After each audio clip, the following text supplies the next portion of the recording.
Okay, hi everyone. It's me, Rosie again, coming live at you the third week into the Distinguished Speaker Series. Um, I hope everyone's doing well. I know COVID-19 is still going on and we're still indoors, but I think these presentations are really enlightening and inspiring. So I'm just happy that we get to continue it and I'm happy to lead it. So with that, we'll get started. Our speaker today is Lawrence Dunbar II. Um, I will be giving you a brief introduction about him. I'm gonna share my screen right now, so give me 1 second. Perfect. Perfect. Is everyone able to see the screen? Yes. Okay. So before we start towards the end of the presentation, there will be a Q&A. And once we get to the Q&A, please feel free to use the chat box. There is a chat option, just type your question and then Lawrence will be able to directly see the question and answer any questions. So just to throw that out there, please use that towards the end. And with that, we can get started. So yeah, Lawrence, he's our speaker today. He has a very unique story. I've met him from doing other work before in the past, and he has an extremely unique and inspiring story. And hopefully, he can give you just a brief outlook on it today. But he has academic, clinical, and firsthand knowledge of addressing the needs of at-risk youth inside and outside the criminal justice system, which I think is a very interesting perspective because it's not just in or out, it's both. So it's more of a holistic perspective. He's mentored, instructed, and inspired people as a behavior specialist, a public speaker, and a youth coach.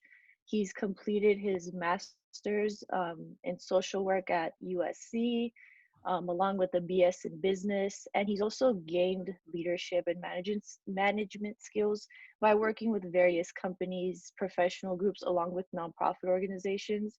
He's currently the operations manager at a nonprofit organization called the Bail Project. And most of this presentation will be discussing the Bail Project and basically his main duties within that organization. So just a brief, I guess, definition of an operations manager. I would say it mostly varies from company to company or nonprofit, depending on however the organization is organized. But ultimately, they oversee HR duties like interviewing, selecting, and training future employees or even existing employees. But they also analyze and improve organizational processes within the company in order to improve performance, create new strategies, and ultimately just improve and advance the efficiency and productivity within the company or organization. Um, and lastly, the Bail Project, I included this little system to the what's my left, but I got this directly from the website. Ultimately, this is how the Bail Project functions, but they're a nonprofit organization that combats mass incarceration at the front end of the system. Their goal is to ultimately secure freedom for as many people as possible and fuel momentum for equal justice. So What's up? I will let Lawrence talk more about it. Yeah. Um, can everyone mute their microphones, please, just because I think there's other noise coming in. Sorry. But okay, yeah, just to continue, Lawrence will talk more about the Bail Project in detail. But and I got this directly from their website as well. Their organization can be described as, quote, a critical tool to prevent incarceration and combat racial and economic disparities in the bail system.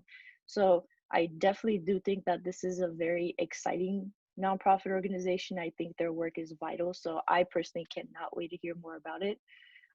So with that, I will pass the baton to Lawrence and he can continue from there. All right. Well, hello, everyone. First and foremost, I would like to say it is definitely a pleasure and an honor to be here today. I do appreciate everyone taking time out of their busy schedule to hear me speak, and hopefully you won't feel like it's a robbery of time after the information I shared. So I also wanted to highlight Rosie. Thank you for that wonderful introduction. I greatly appreciate that. I think that you kind of helped set the stage, and hopefully I won't disappoint you. All right, so pathways to becoming an operations manager. I put middle school on there because I think that that was a critical time of my life, and I think that where I am today, like it came from experiences that I had in the past, and so just want to give you some context behind that. So I put middle school because that's when my life really took a major turn. I was around 12 years old, and I can remember it like it was yesterday. And just life just shifted. I moved into a new neighborhood, met some new friends, and school became secondary because it didn't seem to be cool in my new neighborhood to be smart. So, I started hanging out with people in the streets, and eventually I became immersed in the street. I started selling drugs at an early age, and just that just became to be my life. School was like in my far rear view, stopped going, and eventually I was kicked out. And the only way I was going to be able to get back into school, I had to like go into an alternative program, which I agreed to. And it was one of those programs where they keep you in a classroom. You got to go to school later than all the other students, and then you leave later just so you don't interact and you won't be a disruption. So there was me and some other students in there as well. And so, I lived this life, for about 3 years, selling drugs and just hanging out in the streets and just doing all sorts of like wild and crazy things that you can imagine, drinking, smoking, and driving without a driver's license. So, and then eventually, I don't know how, but I eventually ended up making it out of middle school. I think I was socially promoted because I did do some work, but I don't think I did enough to distinguish me to graduate. So I ended up making it to the 9th grade, but I wasn't in the 9th grade for that long because again, education wasn't really at the forefront of my brain. Making money was a must, and I was just into all the shiny things like jewelry, wanting the luxuries of life, like fancy cars, clothes, and all of this was at a young age. I was exposed, to a lot of people who was older than me, and so they were like my role models, and that was my ambition. I didn't really foresee life beyond. I didn't even think I was going to live to see 21, so I wasn't even thinking that far. I was just thinking right here, right now, and just living my life to the fullest as I thought I knew it. And then in the 9th grade, I ended up getting incarcerated. So I was faced with 3 to 9 years as an adult just for drug distribution. Through the grace of God, I was charged as a juvenile, so I ended up getting sentenced to 12 to 14 months in a lockup facility. So I'm originally from Rochester, New York, and I was transferred to a lockup facility outside of New York in Lincolndale, New York, called Lincoln Hall, where I had to serve 12 months out of the 14 months because I did 2 in Rochester.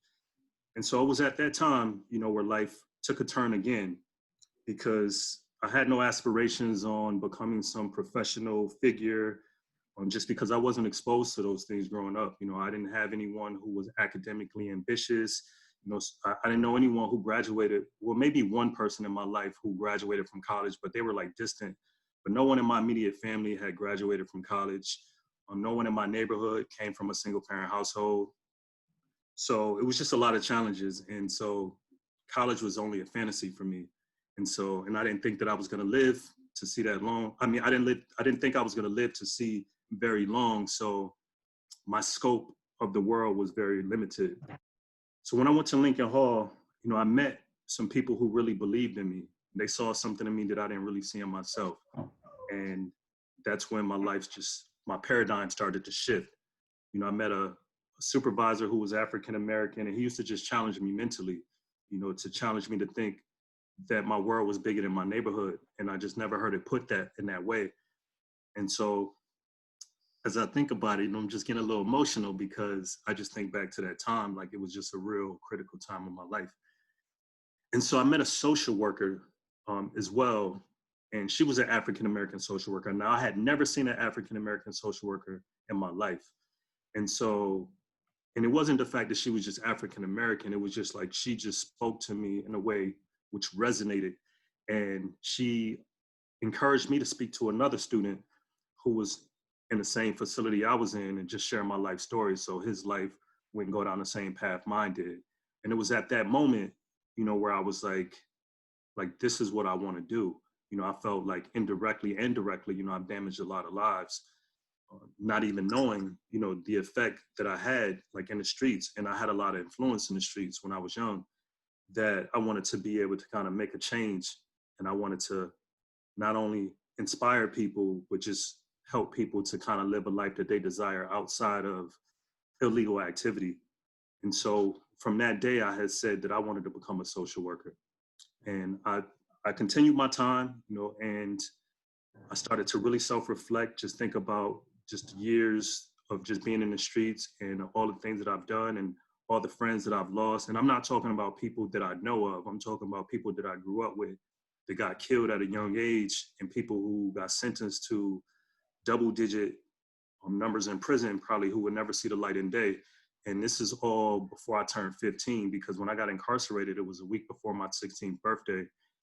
And yeah, I just had time to just self-reflect and just think about what am I going to do with my life, because I felt like I was addicted to that lifestyle. I was addicted to selling drugs. A lot of people say they're addicted to using drugs, but I felt like I was addicted to really distributing it. And my ambition was just to be the best at whatever I did. And that was what I thought I was just great at. And so during that time, I talking to different counselors and being able to help me see life differently. I started to like read for the first time, because I wasn't an avid reader, or I don't think I ever read a book until I got into the juvenile system. And the first book I ever read was called, it was called Makes Me Want to Holler by Nathan McCall. And it really spoke and it resonated to my life. And from that point, I just started to just see life differently.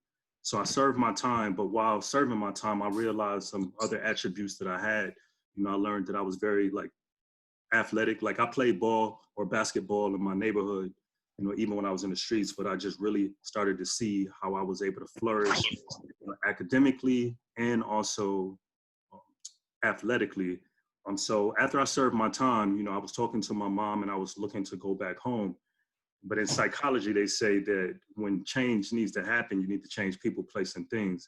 And my mom, even though she didn't go to college, I'm thankful for the wisdoms that she had. And she told my case manager, she said, you need not to have him here, because he's going to go back to the same lifestyle he used to lead.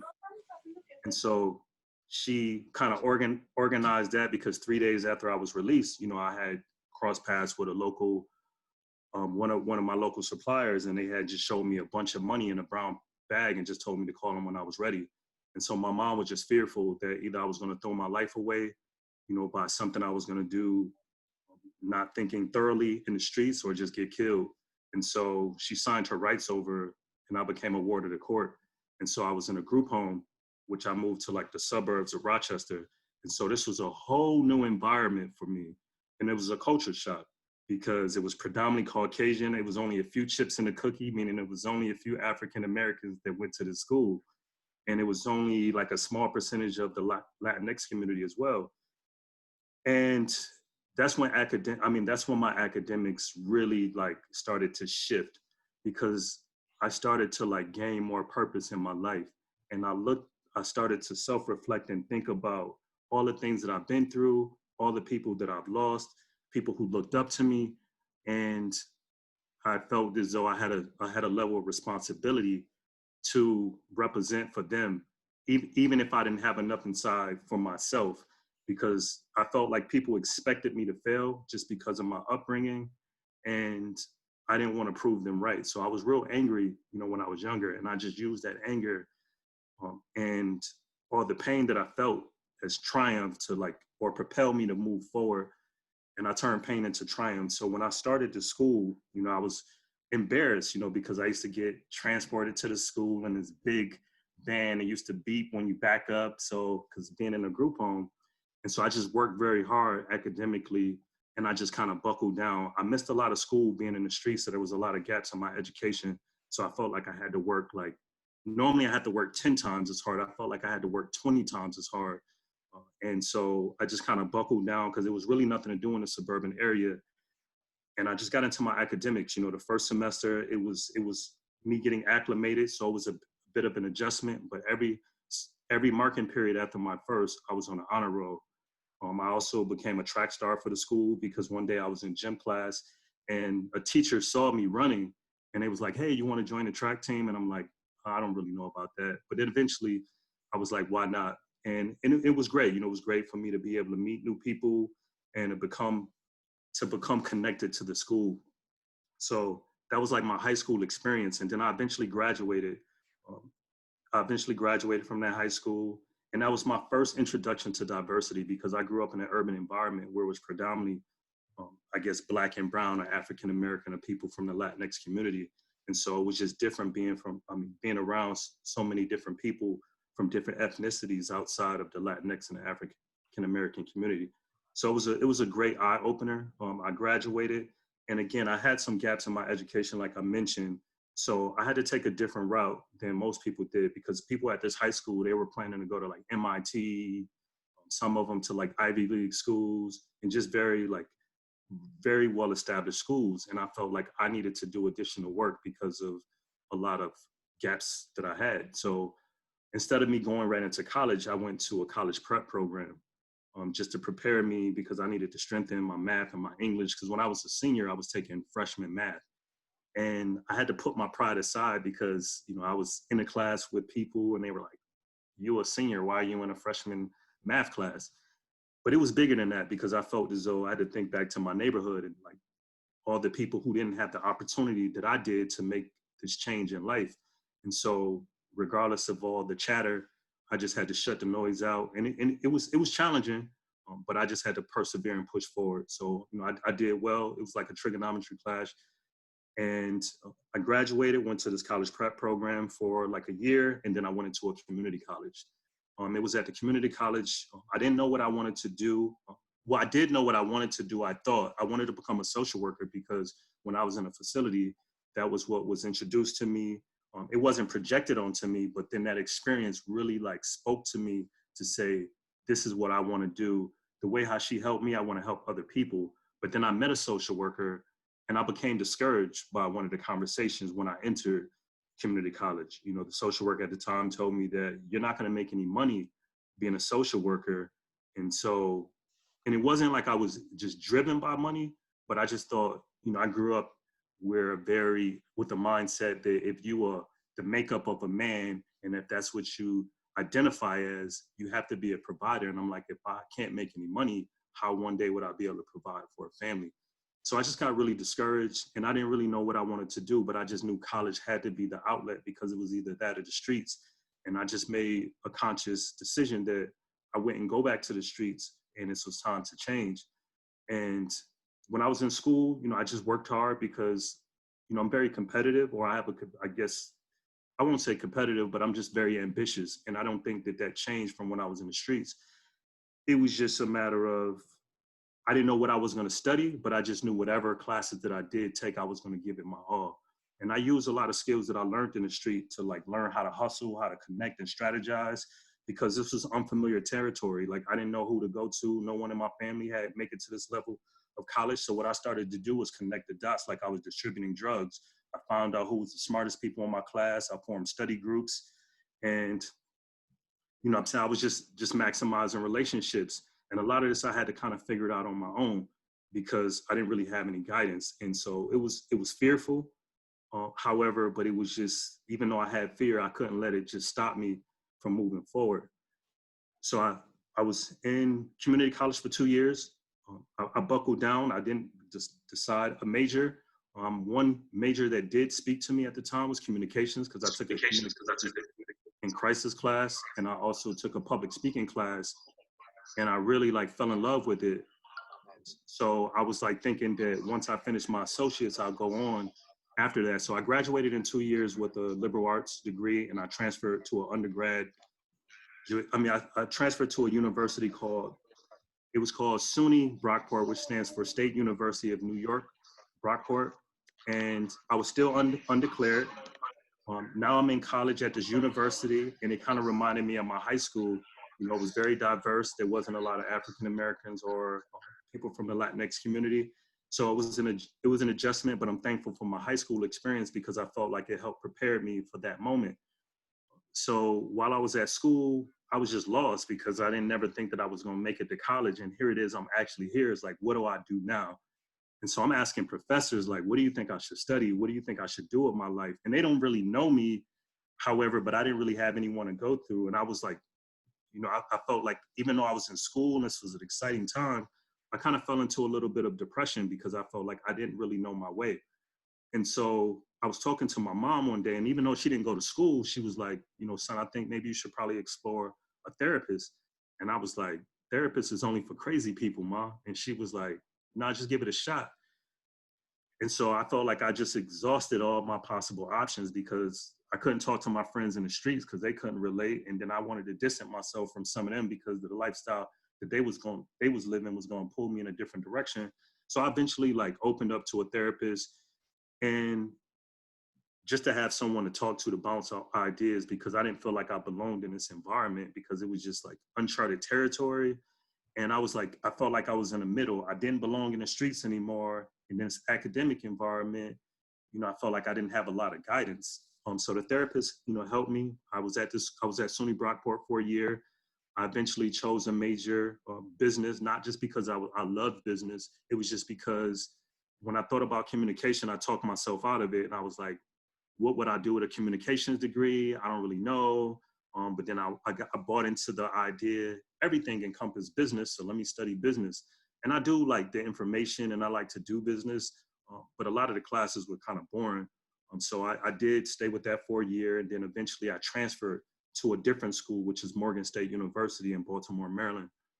And Baltimore, when I went to Baltimore, that was a different adjustment as well, too, because I went to a predominantly Caucasian college, and then I transferred to a historically Black college university. So the roles were reversed. Like now the population was like 97% African American, maybe 3% other. And so I was like, now I'm in this environment and, still trying to figure out my way. Like, what am I going to do in my life? What am I going to study? And even though business, I was still like kind of indecisive if this is what I want to do. And before I went to Morgan State University, I went to a family reunion and I met a cousin who was an engineer. And they was like, won't you go to school to be an engineer? You don't have to get your master's and you can make a substantial amount of money. And I'm like, all right, because they seemed excited about it. So I studied engineering for my first semester at Morgan. I did well in the program. Actually, that was like the first time, I got a 4.0. And it just didn't really speak to me though. I felt like I would have had to kill myself to make it through that program just because I felt like I wasn't doing it for the right reasons. And again, social work was suppressed. I didn't even really revisit that because every time that thought of social work came to my mind, I thought of just poverty. And I grew up from humble beginnings, so I didn't want to go back to that lifestyle. So I switched back to business, and then I met a friend in the School of Business, and he was like, you can concentrate in hospitality management. And I'm like, what's that about? And he was like, come to a meeting. And so I went to one of the club meetings, and then I just really just kind of gravitated towards it. We started traveling to hotels through this club in different states through conferences, and I started to do a lot of interviews, being in front of different companies, and I felt like it was a lot of movement there, and it allowed my personality to really flourish. And so while in school too, it was still an adjustment. So while I was in New York, I went to therapy, and my first semester, I wanted to kind of like highlight this. My first semester at Morgan State, I still didn't feel like I belonged, even though I was around a bunch of people who looked like me. And so I went to withdraw actually, because I was told that after your first year of school, you wouldn't think about dropping out anymore. That wasn't true for me. So it's like, I felt like every year I thought about withdrawing. And when I went to Morgan, I took the step of actually filling out the documentation, and a psychologist called me in her office and she was like, let me talk to you first. And that was like the best thing that ever happened. One of the best things that ever happened at that time. And then, she became like my psychologist / therapist. She helped me get acclimated to the school. So I became a mentor for incoming freshmen. And I felt like really connected to the school when I did that, because I know the feeling that I know what that feels like sometimes, to feel like an outsider, not just because people are just making me feel that way, but just deep down inside trying to figure out where do I belong in this space. And I didn't want other students to feel that way.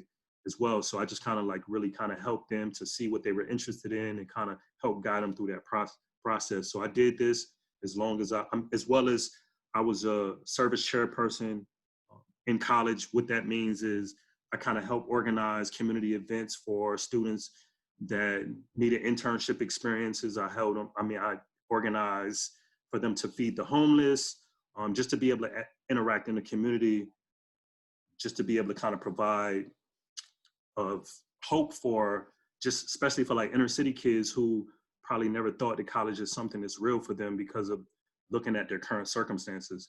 And so eventually I graduated out of Morgan State University. And then after I graduated, I graduated with business administration with a focus in hospitality management. And then I went into my career, I worked for like two Fortune 500 companies. One was Target. When I first graduated from undergrad, I was an executive team leader. And so when I took that job, and how I ended up getting that job, because some of the friends that I met in college, we would always say, like, if you get a job first, keep me in mind and I'll do the same. And one of my friends actually solidified a job, and then it was like, hey, I can probably put your name out there. And so I went through the interview and I ended up getting a job. And so when I first took this job, I was like questioning myself, and I'm like, wow, like, do I have what it takes to really make it? Because, it was a $34 million operation and I was responsible for 60% of it. And I had so many people reporting to me, and I'm like, I'm like, there's people who had years of experience more than I did, but I have more like responsibility than they do. And I just wasn't sure, like I was just questioning myself. And then I realized that sometimes that, it's just on the job training. And I just feel like sometimes our past prepares us for our present. And, I was like talking to my mom, who didn't even go to college. And I'm like, Ma, I don't know if I can handle this responsibility. Cause it was like, I felt like it was overwhelming. And she just kind of put it in a simple way. She was like, you was a leader in the streets, and now you're just a leader in corporate America. And she's like, the same skills that you use in the streets, it apply in the workplace. And I didn't really see it that way. And when I was able to connect the dots, and I was like, she was right. The same way I strategized, the same way, I followed up with people to make sure that the money was coming, the same way I had to do when I went to Target, and I just learned as I learned as time went on. And so I was able to, that job consisted of me doing scheduling, me like planning effectively, because when you go into Target, Target is real big on being fast, fun, and friendly and making sure the aisles are clean. But what drives sales is making sure the in-stocks are there. And that requires a lot of planning, to be able to make sure you have all the merchandise and you order it in a timely fashion. You're following up with people to making sure that they are like doing sales planners, making sure end caps are in place to make sure you drive sales, to make sure people are visible on the floor, to make sure people are visible on the floor, because, Target did a lot of studies that if people walk out of the store and if it's one item that they didn't get that they anticipated, then that's millions, if not billions of dollars is lost. And so that's why you got people in the store with that, can I help you find something? Because they want to make sure Target is like a one-stop shop. So I did that for 2 years, and then I ended up going to the Marriott, and then I was a food and beverage operations manager. Again, someone from my college, my director at the college, he reached out to someone at Marriott and he spoke highly of me, and then they wanted to hire me. And so I became a food and beverage operations manager for some years for the Marriott. And my responsibilities with that was just to oversee the entire food and beverage department, which was the restaurant, the bar / lounge, gift shop, room service. And I was also responsible for our banquet department when people were doing weddings. And so again, here it is, this kid from this urban environment who wasn't really like serious about academics. Now I'm put in this position of responsibility. And I just had to really reflect back on my past and just think about some of the things that I've done in the past that I had to pull from those experiences and those skill sets that I learned as a kid in the streets, and be able to apply them to my current situation, because these are the skill sets that I didn't learn out of a book or in a classroom setting. And so, and a lot of things I just learned for the first time. But one of the things that I learned in the streets, that even if you're fearful, you just can't really show that, right? And you got to just be well poised. So I'm just thankful like taking the good out of some bad situations that I was in allowed me to be able to be successful and get leader of the quarter for the Marriott and other accolades as well. However, so even working in that setting, I was in Baltimore for some years after I graduated, but I just kind of felt like something was missing in my life. And I just felt like it was just a void, or I just had things inside of me that was just needed to be birthed out of me. And so I talked to a cousin who was living in LA, and he was like, hey, won't you come out here? Because he was pursuing his acting career. And I was like, sure, why not? So I took a leap of faith in 2016. I resigned from my job, and then I ended up going to LA. Wasn't really sure of a clear plan, what I was going to do when I got there.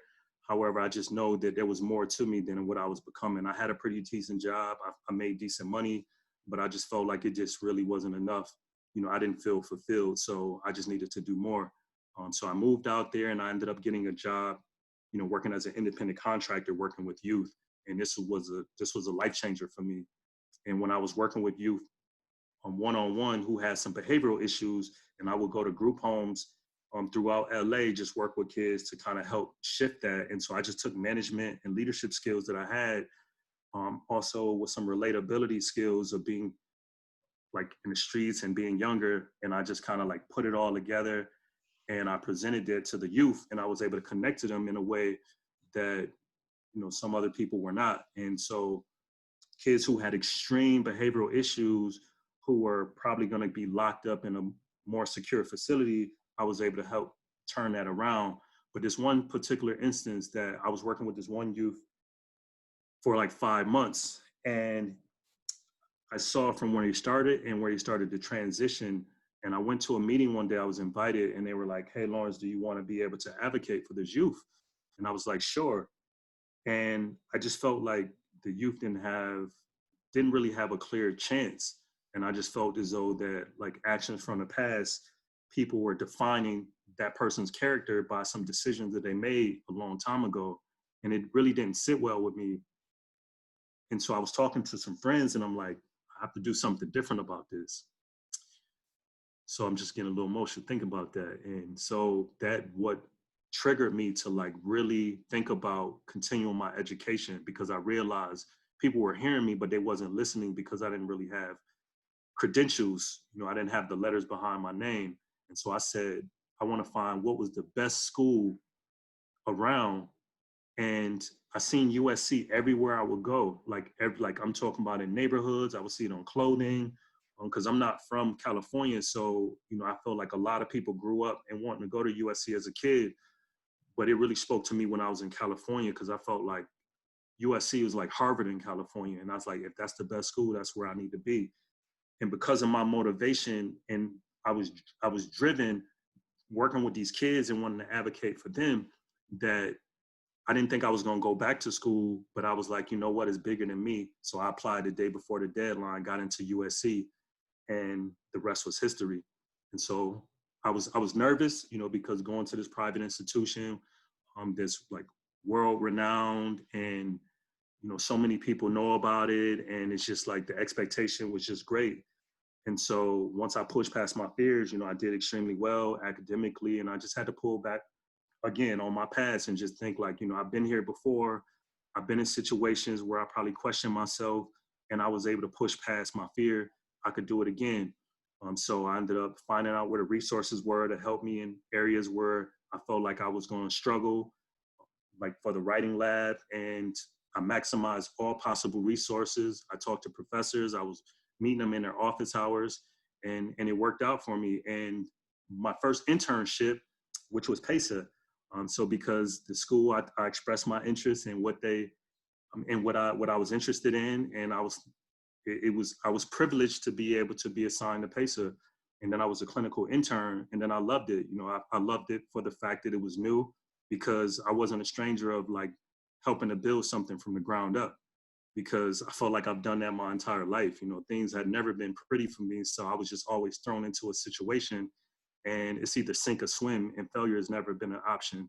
And so even if I don't know how to do it, I'll figure it out, or I'll reach out to somebody who can help give me some insight to persevere through. So I did that. I worked with PESA for a year. I worked with youth in a diversion program.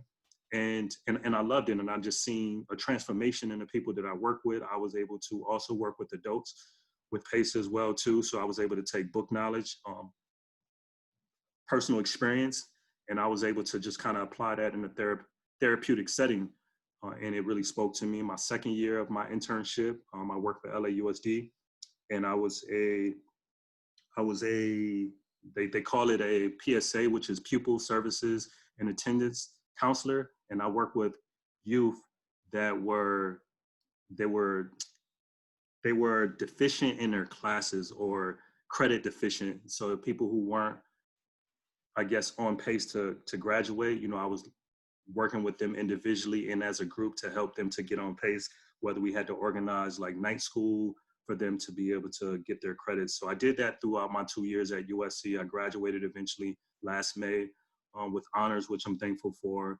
And while graduating, I think just in my classroom settings and me being engaged, someone from my cohort, which is one of my like friends, my best friends from USC, reached out to me and was like, "Hey, Lawrence, are you open for a job opportunity?" And I was like, "Yeah, sure, why not?" Because the one thing I realized throughout my life is that it's important for me to be open to new possibilities, even if I don't know all the details.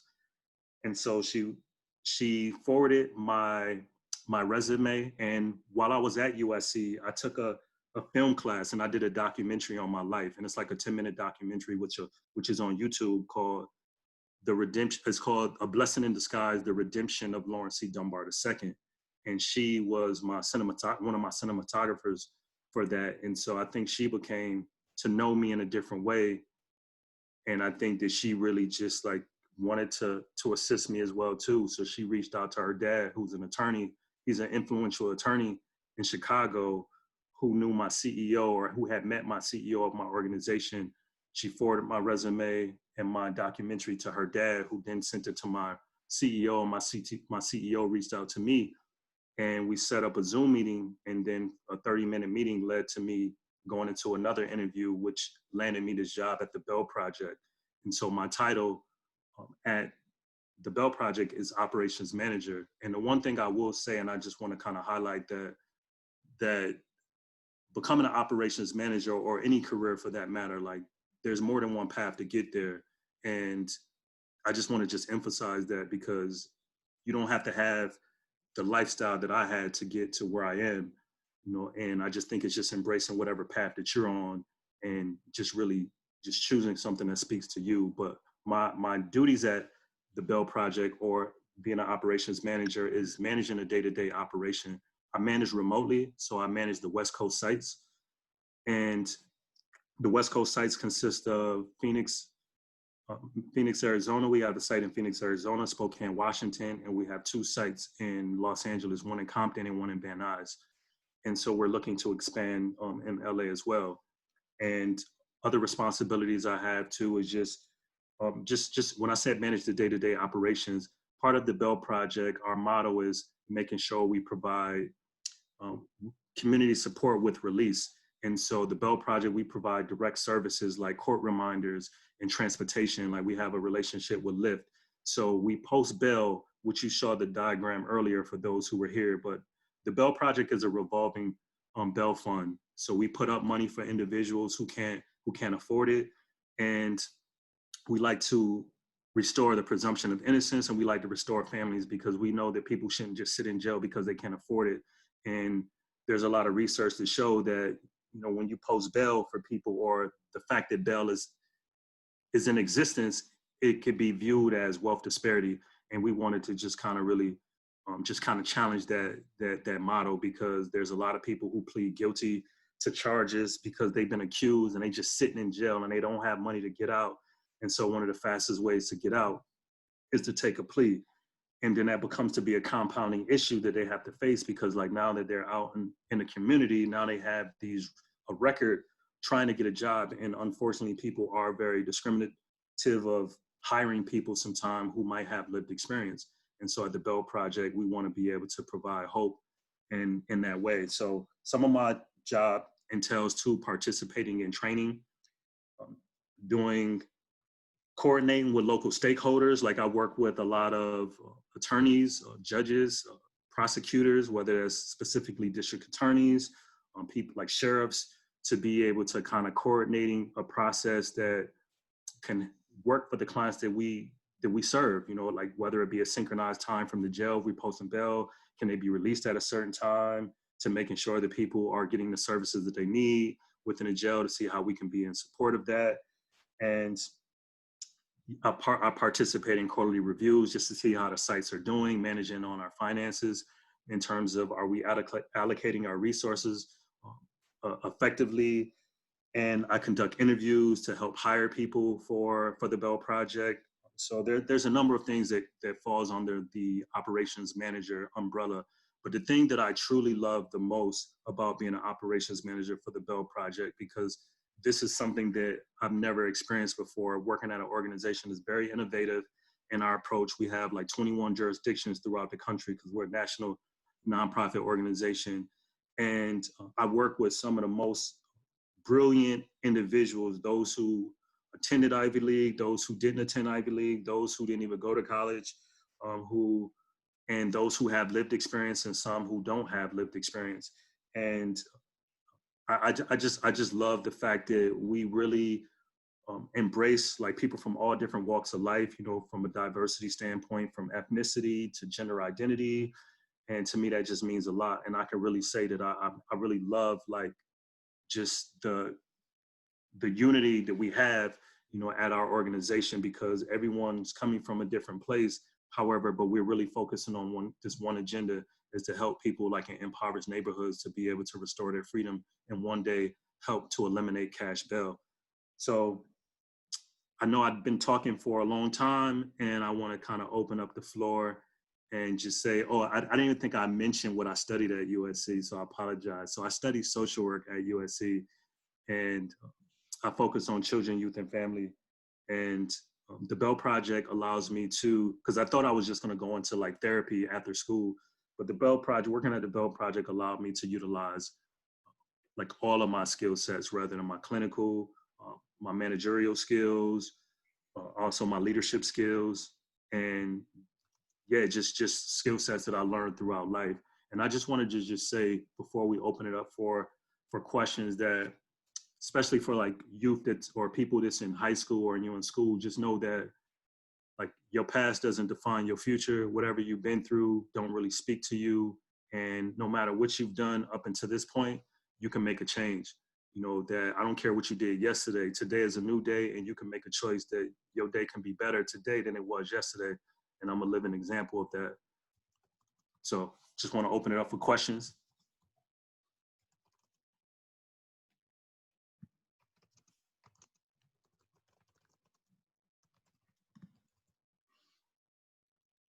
Okay, it says, can you explain? It says, okay, just give me 1 second. Let me go through these questions. Can you explain what the mission of the Bell Project is and how they meet that goal? Okay. So the mission of so to answer the question is like, the mission of the Bell Project is to one day help to eliminate cash bail. And how do we meet that goal? By just posting bail for a lot of people, providing services that they need, and helping them to get to court successfully, to be able to take that compile all that information, to be able to change policies to show that you don't need cash bail to incentivize someone to want to come back to court.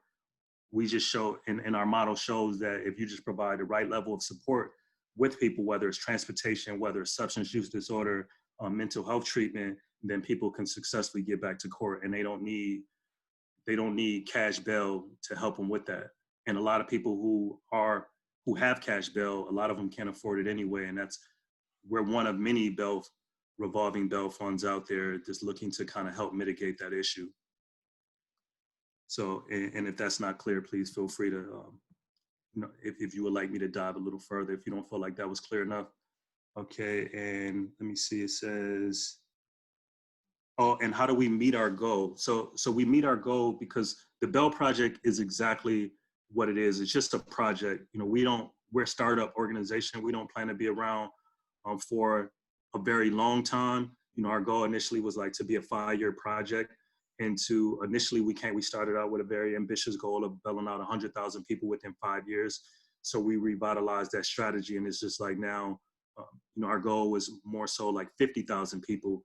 And with the people that we bail out, we want to make sure that we set them up for the greatest level of success. And we have a case management tool that we use to be able to provide court reminders for people who have phones. We provide Lyft rides. We do warm handoffs for individuals within a community, because we want to be able to bridge that gap. So one day when the Bell Project is removed, the community can move forward to provide the support for people who might be in these situations, so they can get the help that they need, rather than being incarcerated, because we know that the recidivism rate is actually negative. I mean, is impacted in a negative way, because it goes up the more people sit in jail and people more at risk. And we just want to kind of help change that narrative.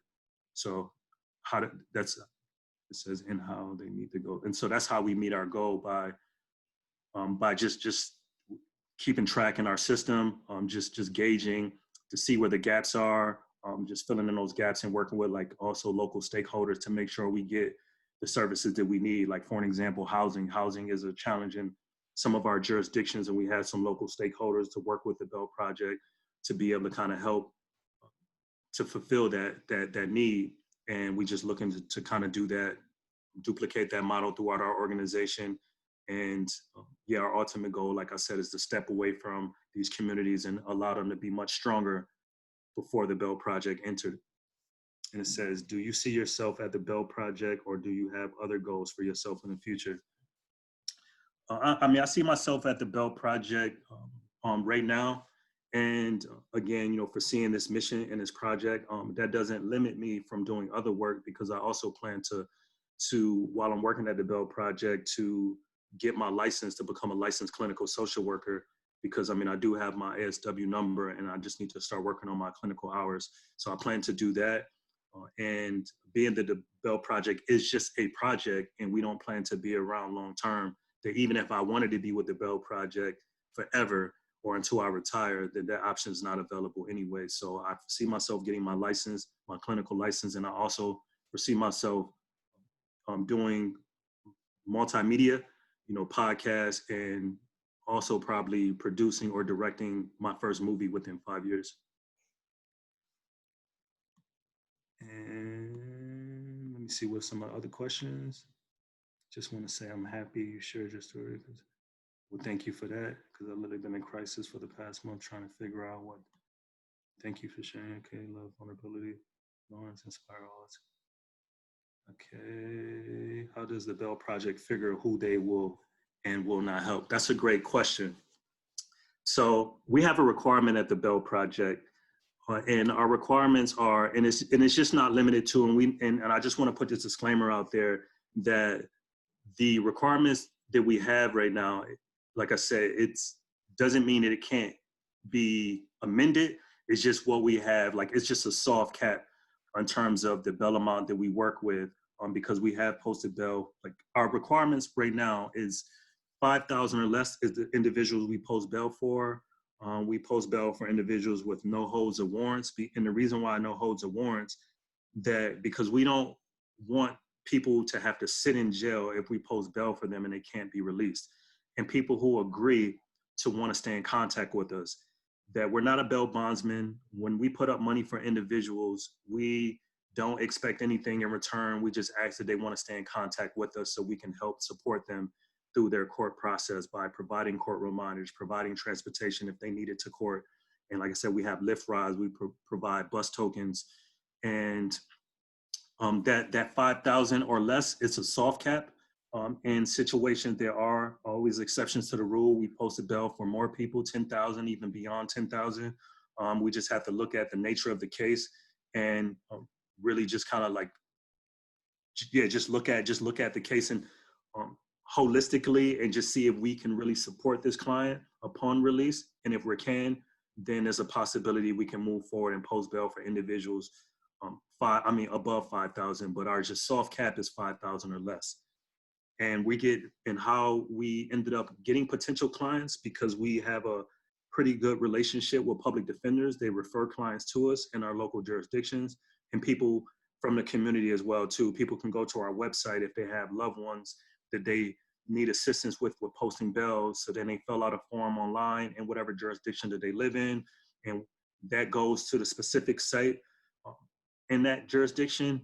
And then people start, doing research to figure out what their bond amount is, how can we support this client, and we set up interviews to get more information. And if we feel like this is someone we could successfully help get back to court and help them in the challenges they may be faced with, then we move forward on that process. It says, can you elaborate on the college prep program? Were you able to get any college credit? Was it expensive? Are there any so in Cal? Okay, the college program that I went to, it was free. It was free. It was called Educational Opportunity Center. This was in Rochester, New York. I'm not sure if there's any college prep programs in LA, but I would think like I'm very confident to say that I believe that there are, and that it helped me like in the areas of English and math, because those are the two areas where I was like struggle with, because I missed so many years of school being in the streets and just kind of leading a different life. And so that really kind of helped me tremendously, like to really gain confidence within, like more confidence within myself, because I felt like academically I was very vulnerable, because I felt like there was just many holes that I had to fulfill.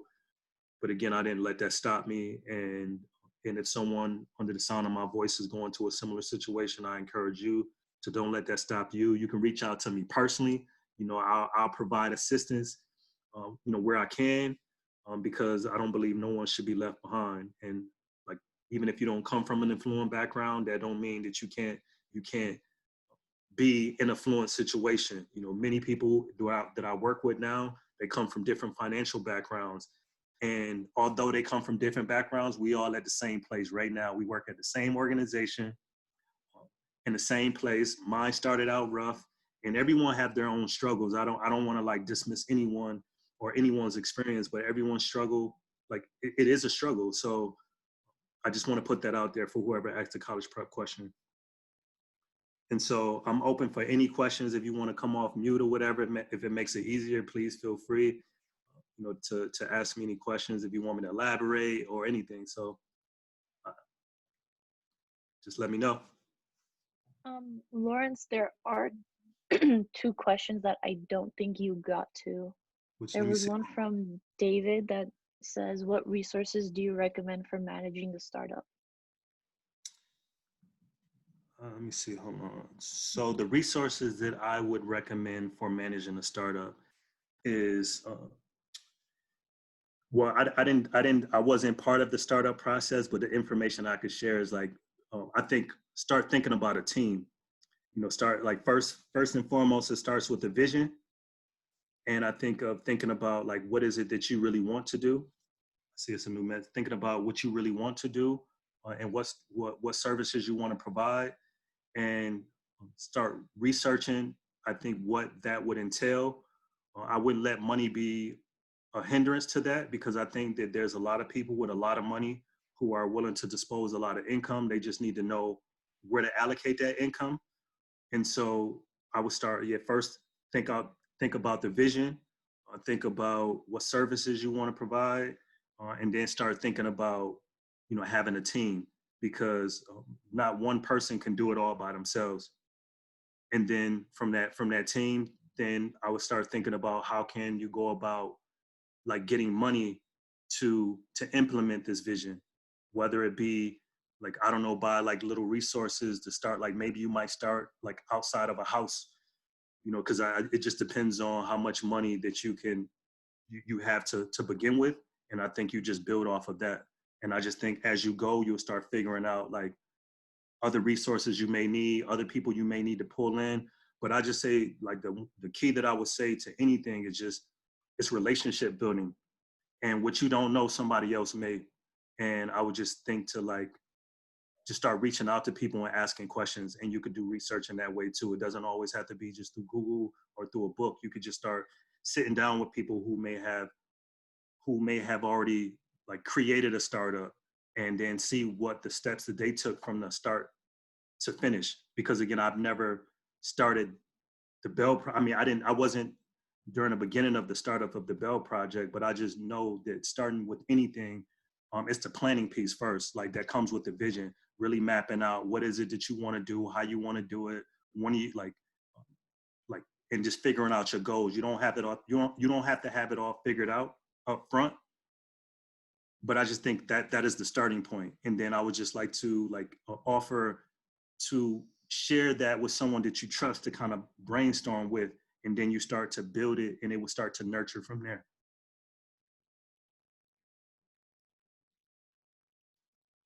Okay, let me see if I missed another question. I do apologize if I'm missing questions. I'm saying, hold on. Can you please, okay, such a, okay, just want to say, share, okay, thank you for sharing. How to pay, okay, how to pay for the, so I says it's how to pay for the service, for your services. I'm not sure if that's asking for the Bell Project or like.